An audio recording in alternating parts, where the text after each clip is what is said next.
तभी खूबसूरती से टाल गया था। रात को पुरतकल्लुफ डिनर के बाद मैं विशाल गुप्ता के बुलावे का इंतजार करते करते सो गया था। दिल के किसी कोने में पहचाने जाने का हल्का सा खौफ मौजूद था कि यह खौफ जासूस को हर वक्त लाहक रहता है, लेकिन यह तसल्ली मेरा एहसानमंद था। मुझे फायदा ना भी पहुंचाता, नुकसान पर भी चरी नहीं हो सकता था। रात को जल्द सोने के बावजूद सुबह देर से आंख खुली थी। नाश्ते की थोड़ी देर बाद ही विशाल गुप्ता का बुलावा आ गया था। इस इमारत के 3 बड़े हिस्से थे। एक विशाल गुप्ता के लिए मुख्तस था और इस जानब कोई नहीं जाता था।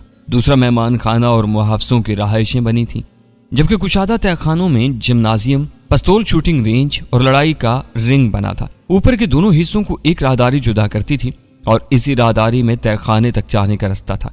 राजीव वर्मा की मैयत में चलते हुए मैं विशाल गुप्ता के पास पहुंचा। वो अकेला ही बैठा था। शीशे का नाजुक और खूबसूरत गिलास सुनहरी स्याल से आधा लबरेज उसके हाथ में था। मुझे देखते ही उसके होंठों पर तबस्सुम उभरा। राजीव को जाने और मुझे बैठने को इशारा करते हुए बोला, सॉरी यार, तुम्हें इंतजार की ज़हमत उठाना पड़ी। मैं इंतकाम के चक्कर में पड़ गया था। निश्चित संभालते हुए मैंने खुशदिली से कहा, कोई सफलता मिली? खाली गिलास में थोड़ा सा मशरूब उंडेल कर उसने मेरी तरफ खिसकाते हुए इत्मीनान भर लहजा में कहा, शमशान घाट हिंदुओं का कब्रिस्तान तक पहुंचा दिया गया। अब घर वाले क्रिया कर्म आखिर रसूमात कर लेंगे। मैंने गिलास वापस उसकी तरफ बढ़ाते हुए हैरानी जाहिर की। बड़ी जल्दी पकड़ लिए। मेरे शराब न पीने पर तबसरा किए बगैर वो फलसफियाना लहजा में बोला, भूसे के ढेर से सुई तलाशना यकीनन नामुमकिन समझा जाता है, मगर मकनातीस पास हो तो थोड़ी सी मेहनत की जरूरत पड़ती है। आपके पास कौन सा मकनातीस था? दौलत बहुत बुरी चीज है यार, इसके हसूल को लोग क्या कुछ नहीं करते। यह ऐसा मकनातीस है कि दिलों से मोहब्बत और हमदर्दी खींच लेती है। मैंने भी यही मकनातीस इस्तेमाल किया। इनके घरों के अपने आदमियों ने इनके छुपने की जगह की मुखबरी की। मैं हंसा। मुखालिफिन तो सख्त तैश में होंगे। वो इत्मीनान से बोला, दुश्मन को मारने से ज्यादा गुस्सा दिलाने में मजा आता है। मेरे बारे क्या सोचा? मैं असल मौजू पर आया। मेरे मुहाफिज को लड़ाई बढ़ाई का माहिर होने के साथ असले का अच्छा शनावर होना चाहिए। मैंने दामने उम्मीद दराज किया। आपके तवक्कात पर पूरा उतरने की कोशिश करूंगा, कमी पेशी आप निकाल देना। जांचे बगैर फैसला नहीं कर सकता। क्या मतलब? मैंने हैरानी जाहिर की। उसने कहकर लगाया, मजाक कर रहा था यार, तुम कल से मेरे मुहाफिजों में शामिल होगी। फिलहाल राजीव के पास ले जाता हूँ ताकि तुम्हें पिस्तौल वगैरह चलाना सिखा दे। मैं तैयार हूँ। बगैर हिचकिचाहट के मैंने हामी भरी। उसका मुहाफिज बनकर धीरेन्द्र शुक्ला को ढूंढना और ठिकाने लगाना आसान हो जाता। सरजमीन गिरोह असले और नशावर अशिया के स्मगलिंग में पेश होते हैं और असले के ज़मन में धीरेन्द्र शुक्ला भारत का सबसे बड़ा डीलर था। न सिर्फ इंडियन आर्मी को असले की सप्लाई करता, बल्कि गुंडों और हुकूमत मुखालिफ तंजीमों के साथ भी इसके रवाबित थे। मगर वो जिस मकाम पर था, इस तक आम आदमी की रसाई दुश्वार तरीन थी। बहुत ज्यादा सोचने के बाद मैं इस नतीजे पर पहुंचा था कि परमा अंसारी को ढूंढने के बजाय धीरेन्द्र शुक्ला को ठिकाने लगाने की जुस्तजू करना ज्यादा मुनासिब था। उसके बाद परमा अंसारी का हसूल ज्यादा दुश्वार न होता। गो धीरेन्द्र शुक्ला की पहली रहाइश का आगरा में थी, लेकिन वहां मुस्तकिल ठिकाना नहीं था। मुल्क के चंद बड़े शहरों में इसके ठिकाने मौजूद थे और अब पहला मरला उसे ढूंढने का था। उसके रोजमर्रा से वाकिफ होकर ही आगे का लाहे अमल तय किया जा सकता था और उसके लिए विशाल गुप्ता का मुहाफिज बनना काफी फायदेमंद हो सकता था। चले फिर। गिलास से आखिरी घूंट भरते हुए उसने निशिस्त छोड़ दी। हम सिटिंग रूम में बैठे थे जो उसकी ख्वाबगाह से मुत्तसिल था। इमारत के अंदर उसकी रहाइश एक आलियाता मकान जैसी बनी थी। वहां से निकलकर हम चौड़ी राहदारी में दाखिल हुए जहाँ सीढ़ियां नीचे उतर रही थी। राहदारी के दूसरे सिरे पर एक और दरवाजा था जो दूसरी राहदारी में खुलता, जहाँ मुहाफिजों की रहाइश का और मेहमान खाना बना था। सीढ़ियों का इख्तिताम एक वसी हाल में हो रहा था। हाल के कोने में जिम्नाजियम और दरमियान में बॉक्सिंग रिंग बना था। 3 जोड़ियां रिंग के बाहर मशक कर रही थी और 2 जोड़ियां रिंग के अंदर एक दूसरे पर दाव पेच आजमा रही थीं। उन्हें देखता हुआ वो आगे बढ़ गया। अगला दरवाजा खोलकर हम चंद सीढ़ियां तय करके नीचे उतरे। आगे जो हाल था उसकी चौड़ाई कम और लंबाई ज्यादा थी। वो एक जदीद शूटिंग रेंज थी। वहां 50 मीटर के फासले तक फायर की सहूलत मौजूद थी और पिस्तौल के लिए ये रेंज काफी से भी ज्यादा थी। पिस्तौल हमेशा दू बदू करीब की लड़ाई में इस्तेमाल होता है। गो फिल्मों में तो हीरो इससे हेलीकॉप्टर भी गिरा लेते हैं, मगर हकीकी जिंदगी में ऐसा कुछ नहीं होता। अच्छा, पिस्तौल की गोली भी 40-50 मीटर के बाद अपनी ताकत खोने लगती है। पिस्तौल से निशाना भी 15-20 मीटर के दायरे ही में दुरुस्त लगता है।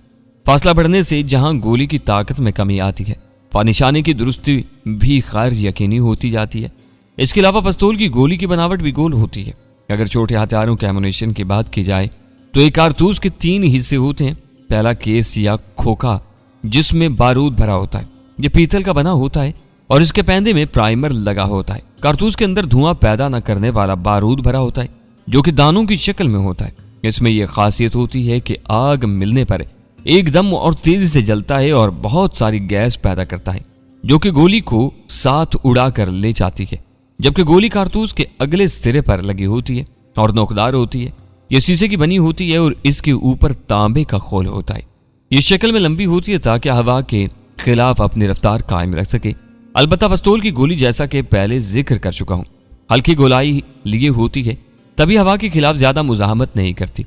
यूं भी पिस्तौल सिर्फ करीबी लड़ाई में इस्तेमाल होता है। आर्मी में पिस्तौल का इस्तेमाल तरबियत याफ्ता कमांडोज या ऑफिसर्स करते हैं। इनके अलावा स्नाइपर्स के पास भी स्नाइपर राइफल के अलावा पिस्तौल मौजूद होता है। आम फौजी राइफल ही इस्तेमाल करते हैं, जिसमें सरफहरिस्त G3 और क्लाशिनकोफ है। अब जिक्र छिड़ी गया है तो ये भी याद रखें कि मुख्तलिफ पिस्तौलों के कुतर मुख्तलिफ होते हैं। जैसे 30 बोर 9mm और 38 बोर बहुत मशहूर हैं। कुतर मुख्तलिफ होने की वजह से एमुनिशन भी मुख्तलिफ होता है।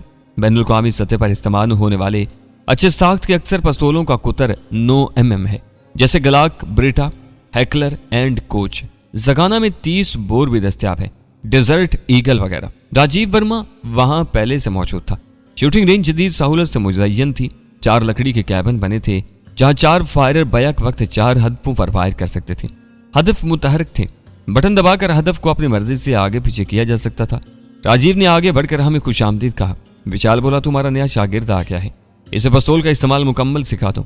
राजीव एतमाद से बोला, फिक्र ही ना करें बास, अपू है ना, शाम तक बाबू साले रजनीकांत कब माफिक गोलियां फूंकेगा।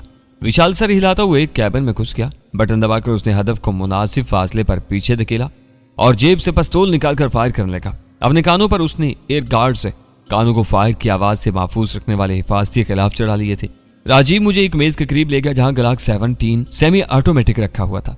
मैं कई किस्म के पिस्तौल इस्तेमाल कर चुका हूं, मगर गलाक हमेशा से मेरा पसंदीदा रहा है। गलाक देखकर मुझे खुशी हुई थी। राजीव ने पूछा, कभी पिस्तौल चलाया?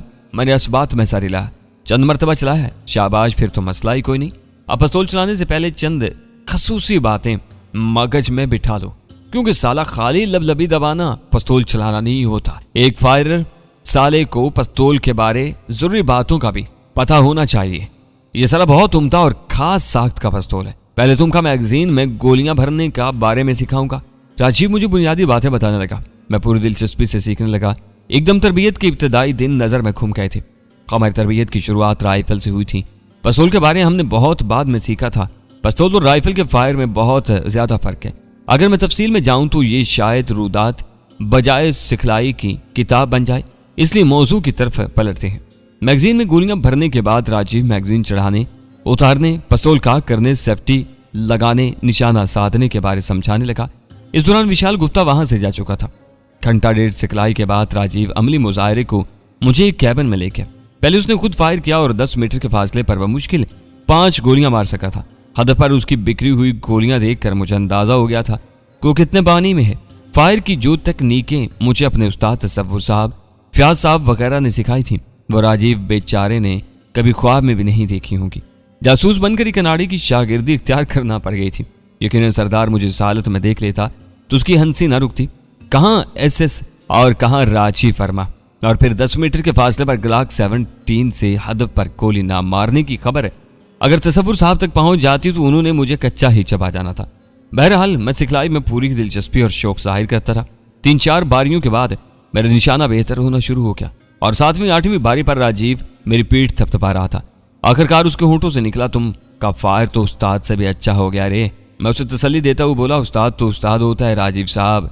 अजीब बात है साला, तुमने 5 की 5 गोलियां तारे के अंदर ठोंक दी। ऐसा तो शायद विशाल साहब भी ना कर सके, हालांकि उनका फायर बहुत अच्छा है। मैं बेपरवाही से बोला, इत्तेफाकन लग गई होंगी यार।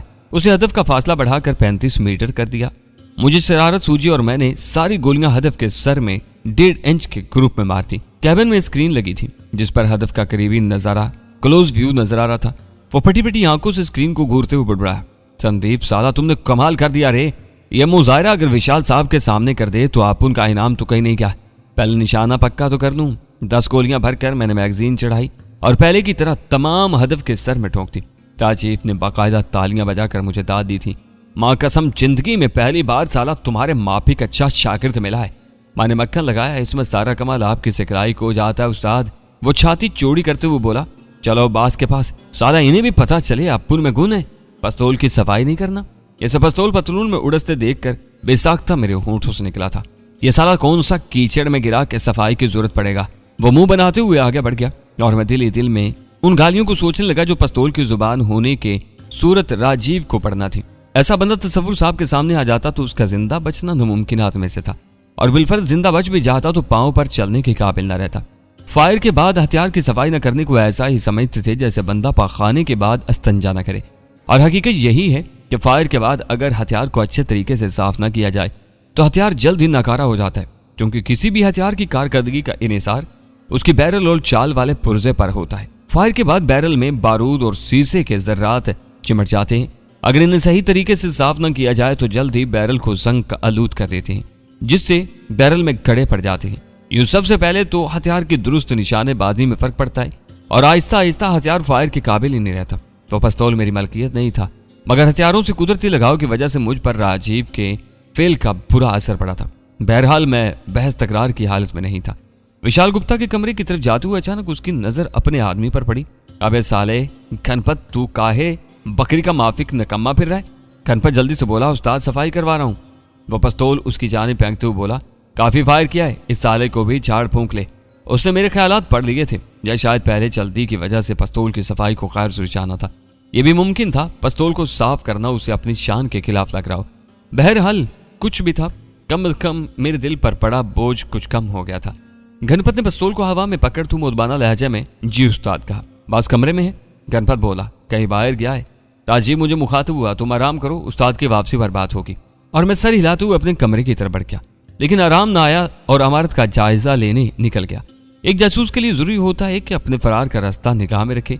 विशाल गुप्ता का मेहमान होने की वजह से किसी ने तारुज नहीं किया था। पूरी इमारत में घूमकर मैंने बारीक बीनी से जायजा लिया। इमारत की अकबी दीवार में 4 क्वार्टर बने थे, जिनमें मुलाजमों की रहायशें थीं। अकबी जानिब दरवाजा भी मौजूद था जिसे ताला लगा था, और वहां कोई चौकीदार वगैरह मौजूद नहीं था। इमारत के चारों जानिब गलियां मौजूद थीं। कोई भी दूसरा मकान इमारत से मुत्तसिल नहीं था। पूरी इमारत में घूमने के बाद मैं छत पर चढ़ गया। मेरा अंदाज ऐसा था जैसे बोरियत दूर करने को मटर गश्त कर रहा हूँ। छत मुझे खाली नजर आई थी। वहां से इमारत के चारों जानिब की निगरानी हो सकती थी, मगर विशाल गुप्ता ने पहरेदार मुकर्रर करने की जरूरत महसूस नहीं की थी। यकीनन उसे किसी से इतनी जरूरत की तवक्का नहीं थी कि वहां हल्ला बोल सकता। घंटे डेढ़ की मुफीद चहलकदमी के बाद मैं वापस कमरे में आ गया। विशाल गुप्ता से शाम को मुलाकात हुई थी। उसने मेरी निशानाबाजी देखने में दिलचस्पी जाहिर नहीं की थी, अलबत्ता शाबाश देकर राजीव को खुश जरूर कर दिया था। राजीव को जाने का इशारा करके उसने मुझे बैठने को कहा और काम समझाने लगा। मेरे अलावा उसके 3 मुहाफिज और भी थे। तीनों की रहाइश इसी इमारत में थी। विशाल अपने कारिंदों से ज्यादा बेतकल्लुफ नहीं होता था, लेकिन एहसान बंद होने की वजह से मुझे ज्यादा अहमियत दे रहा था। जरूरी बातें और सीनियर कारिंदों के इज्जत व एहतराम का भाषण देने के बाद वो मुझे अपने कोत में ले गया। कोत का लफ्जी मानी हथियारों की अलमारी है।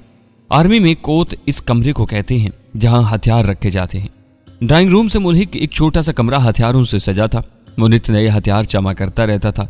राजीव से यह भी मालूम हुआ था कि विशाल गुप्ता एक शूटिंग क्लब का बाकायदा मेंबर था और हथियारों के जुनून का आखिरी हद तक शहदाई था। जब जेब में पैसा हो और कानून का खौफ ना हो तो ऐसा करना मुश्किल नहीं होता। इसका कोड देखते हुए मुझे राजीव की बात पर ऐनुल यकीन हासिल हो गया था। दीवारों पर 20 अक़साम के आला क्वालिटी के पिस्तौल और राइफलें टंगी थी। डेगनोव, गैलल, बेरेट 107, विद्वांसिक, ये 4 किस्म की स्नाइपर राइफलें और उसके अलावा चंद अक़साम की योरशी राइफलें असाल्ट राइफलें थी, जिनमें इंडिया के अंसास AK-47 यानी क्लाशनकोव और G2 काबिल जिक्र हैं। इनमें विद्वांसिक इंडिया की अपनी बनी हुई स्नाइपर और एंटी मटेरियल राइफल है, जो ऑर्डिनेंस फैक्ट्री त्रुचरपाली की तैयार करता है। इसकी खास बात यह कि इसे खोले बगैर 3 किस्म के बैरल 5.14, 7.12 और 20 mm इस्तेमाल की जा सकती हैं। मगर बैरेट 107 की कारकर्दगी और दस्ती के लिहाज से इससे कई गुना बेहतर थी। विध्वंसिक वजन में भी बैरेट से काफी भारी है, यूं इसकी अहमियत और भी कम हो जाती है। मुझे विध्वंसिक इस्तेमाल करने का मौका नहीं मिला था, अलबत्ता बकिया तीनों राइफलें मैं इस्तेमाल कर चुका था। इनमें से अपनी पसंद के 2 पिस्तौल ले लो। विशाल गुप्ता मेरी महवियत में मुखल हुआ। जी सर, मैं हकला गया था। उसने पूछा, तुम तो यूं आंखें फाड़ कर हथियारों को देख रहे हो जैसे पहली बार मौका मिला हो। मैंने बात बनाई, फिल्मों में काफी बार देखे हैं सर। वो हंसा फिल्मों में असल हथियार नहीं होते बेवकूफ।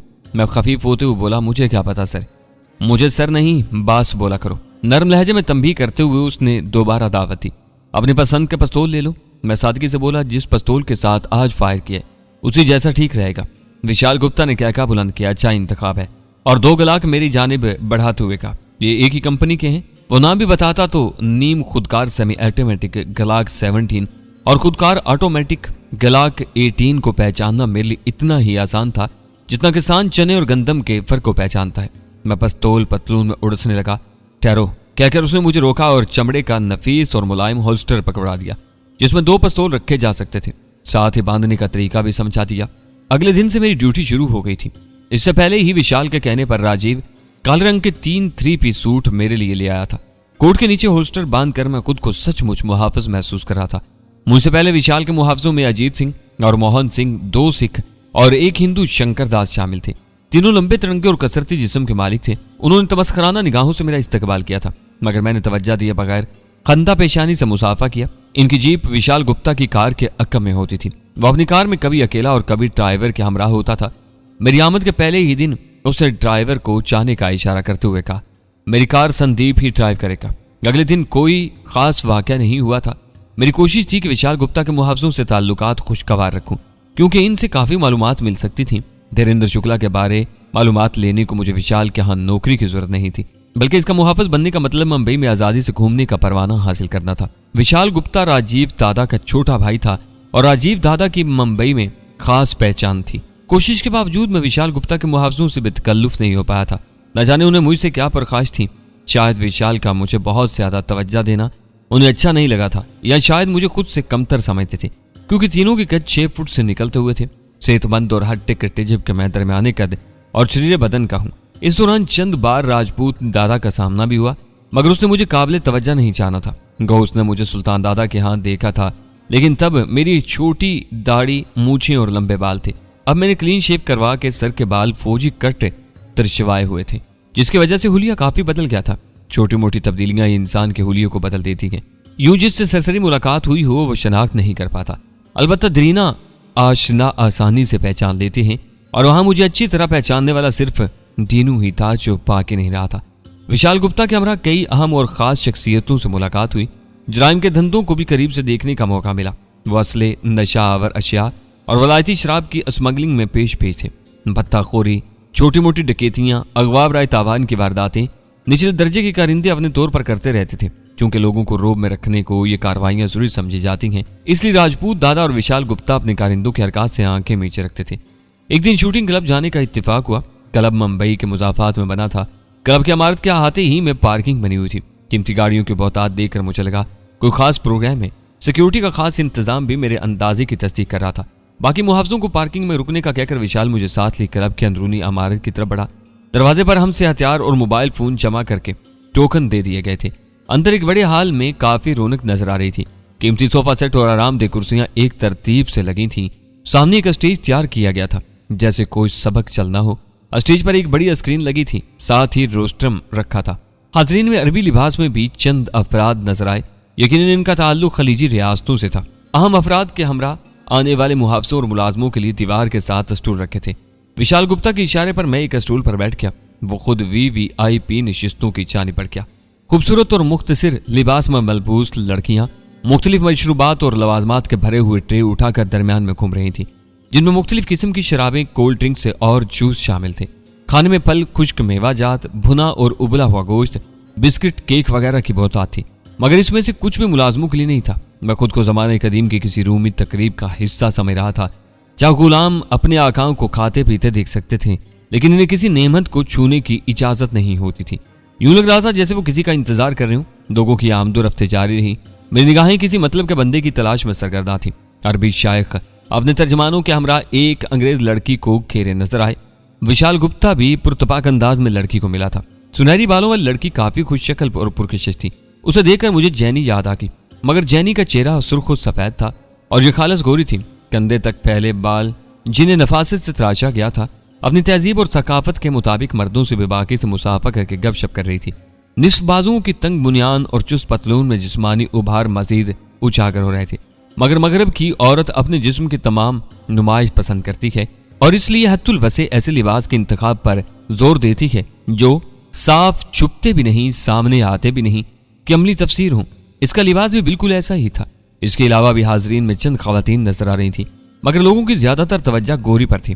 पाकिस्तान और इंडिया के लोगों में एक आदत बिल्कुल मुमासिल है कि दोनों कौमों के अफराद गोरों से खामखा ही मरूब रहते हैं। आज तक बेचारों के खून से गोरे की गुलामी का असर साहिल नहीं हो सका। वो लड़की तो अच्छी खासी हसीन पुरकशिश थी, अगर मामला उसके बरक्स भी होता तो तवज्जो का मरकज उसी ने होना था। जैसे मुश्ताक अहमद यूसुफी लिखते हैं कि अंग्रेजों में खाल ही बदसूरत औरत पैदा होती है और हमारे पाकिस्तानी ढूंढ कर उसी से शादी करते हैं। अचानक लोगों में हलचल मची और तमाम इस्तकबाल को खड़े हो गए।